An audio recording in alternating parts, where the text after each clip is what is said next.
Hello good morning friends, मैं नीलम, व्याख्याता गृह विज्ञान।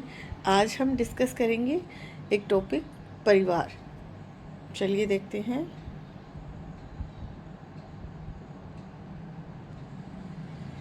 परिवार की परिभाषा देखेंगे। परिवार समाज की मूल इकाई है। बच्चों और वयस्कों दोनों की आवश्यकताओं को पूरा करने के लिए परिवार जरूरी है। परिवार किसी भी समाज की संस्कृति को बनाए रखने में भी सहायता करता है। यह सभी बच्चों की देखभाल और परवरिश द्वारा उनके संपूर्ण विकास में योगदान देता है।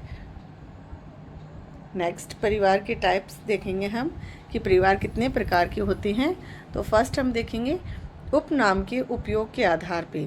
जैसे कि हम सब अपने नाम के पीछे सरनेम का उपयोग करते हैं, उसी के आधार पे दो प्रकार का है। परिवार को दो भागों में बांटा गया है, पितृवंशीय परिवार और मातृवंशीय परिवार। वे परिवार जो अपनी पहचान के लिए पिता के सरनेम का यूज करते हैं, ऐसे परिवारों को पितृवंशीय परिवार कहते हैं। वे अपने पहचान के लिए अपने नाम के आगे अपने पिता के सरनेम का उपयोग करते हैं। दूसरे हैं मातृवंशीय परिवार। वे परिवार जो पहचान के लिए माता के नाम का उपयोग करते हैं, ऐसे परिवारों को मातृवंशीय परिवार कहते हैं। माता के जो सरनेम होता है वह बच्चे अपने नाम के आगे यूज करते हैं, ऐसे परिवारों को मातृवंशीय परिवार कहा जाता है। नेक्स्ट है आवास व्यवस्था के आधार पर वर्गीकरण। तो आवास व्यवस्था के आधार पर भी परिवार को दो भागों में डिवाइड किया गया है। पहला है पितृस्थानिक और दूसरा है मातृस्थानिक। पितृस्थानिक परिवार वे होते हैं जो पिता के मूल घर में रहते हैं। बच्चे अगर अपने पिता के मूल घर में अपने माता और पिता के साथ रहते हैं, ऐसे परिवारों को पितृस्थात्मक परिवार कहा जाता है। ऐसे परिवार जहाँ पे बच्चे अपने माता के यहाँ जाकर रहते हैं मूल स्थान पे, ऐसे परिवारों को मातृस्थानिक परिवार कहा जाता है। नेक्स्ट है एक साथ रहने वाले व्यक्तियों के आधार पर परिवार की पहचान या परिवार के टाइप्स। एकल परिवार वह परिवार जिसमें पति पत्नी और उनके बच्चे एक साथ रहते हैं, ऐसे परिवारों को एकल परिवार कहा जाता है। दूसरा है संयुक्त परिवार। वह परिवार जहां कई पीढ़ियों के सदस्य एक साथ रहते हैं, जैसे विवाहित दंपति, उनके विवाहित बच्चे और उनके अविवाहित और विवाहित बच्चे जब एक साथ रहते हैं, ऐसे परिवारों का पेशे से भी एक ही होते हैं, बहुधा उनका पेशा एक ही होता है, तो ऐसे परिवारों को संयुक्त परिवार कहा जाता है। नेक्स्ट है विस्तृत परिवार। विस्तृत परिवार वे होते हैं जिसमें दादा दादी, चाचा चाची और एक हस्बैंड वाइफ, उनके बच्चे, उन बच्चों के दादा दादी और उनके चाचा चाची एक साथ रहते हैं। ऐसे परिवारों की श्रृंखला को विस्तृत परिवार कहा जाता है। नेक्स्ट हम देखेंगे परिवार के कार्य। परिवार के कौन कौन से कार्य हैं। तो पहला है पालन पोषण करना, बच्चों का पालन पोषण करना। दूसरा है सामाजिकरण।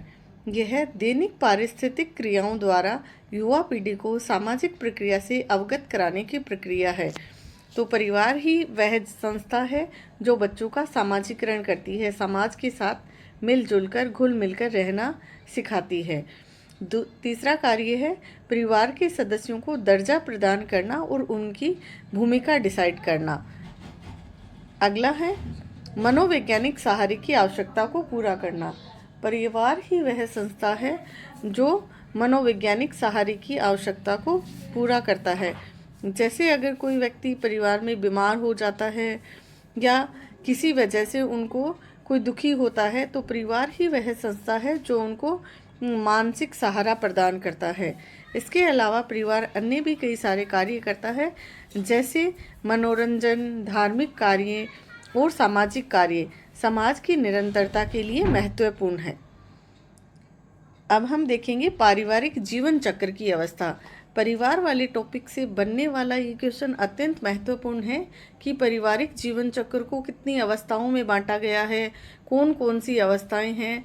पीछे जो असिस्टेंट प्रोफेसर के एग्ज़ाम हुए थे, इसमें परिवार वाले टॉपिक से और परिवार की ये जीवन चक्र की अवस्थाओं वाले इस टॉपिक से काफ़ी क्वेश्चन पुट किए गए थे।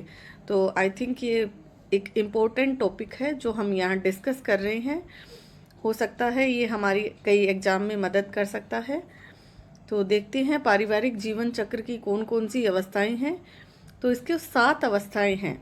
पहली अवस्था वह है जहाँ पे विवाहित दंपति होते हैं, पति और पत्नी, बिना बच्चों वाला परिवार जिसे कहा जाता है। और यह है प्रथम स्टेज होती है पारिवारिक जीवन चक्र की, जहाँ एक नव विवाहित दंपति अपना जीवन शुरू करते हैं। नेक्स्ट है बच्चों वाला परिवार। अब वो जो नव विवाहित दंपति थे उनके बच्चे हो जाते हैं, तो ये पारिवारिक जीवन चक्र की सेकंड स्टेज है। थर्ड स्टेज वो होती है जहाँ विद्यालय पूर्व बच्चों वाला परिवार जिसे कहा जाता है। इस स्टेज में बच्चे होते हैं लेकिन बच्चे अभी विद्यालय जाना प्रारंभ नहीं करते हैं।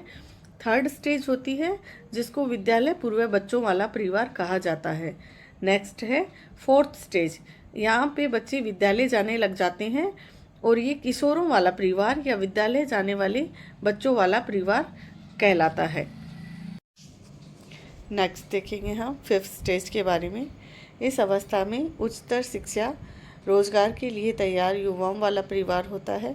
इसमें बच्चों ने या तो उच्च शिक्षा प्राप्त कर ली होती है या उच्च शिक्षा प्राप्त कर रहे होते हैं या रोजगार के लिए युवा है वो तैयारी कर रहे होते हैं। तो ये पारिवारिक जीवन चक्र की 5वीं स्टेज है। नेक्स्ट है सिक्स्थ स्टेज, जिसमें बच्चों का विवाह कर दिया जाता है और अपना बच्चे अलग सेटल हो जाते हैं।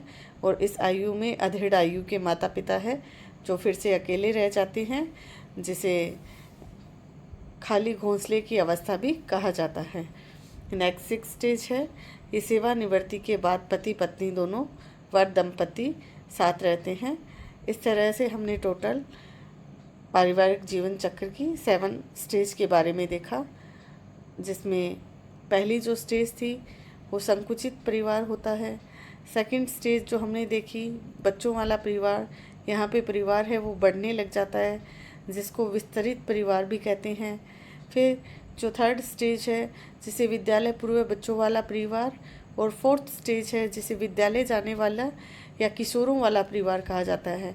इनसे लगभग जो क्वेश्चन पूछे जाते हैं कि पारिवारिक जीवन चक्र की वह कौन सी अवस्था है जिसे किशोरों वाला कि परिवार कहा जाता है, या संकुचित स्टेज कौन सी है, या विस्तृत स्टेज कौन सी है, या खाली घोंसले की अवस्था कौन सी स्टेज को कहा गया है।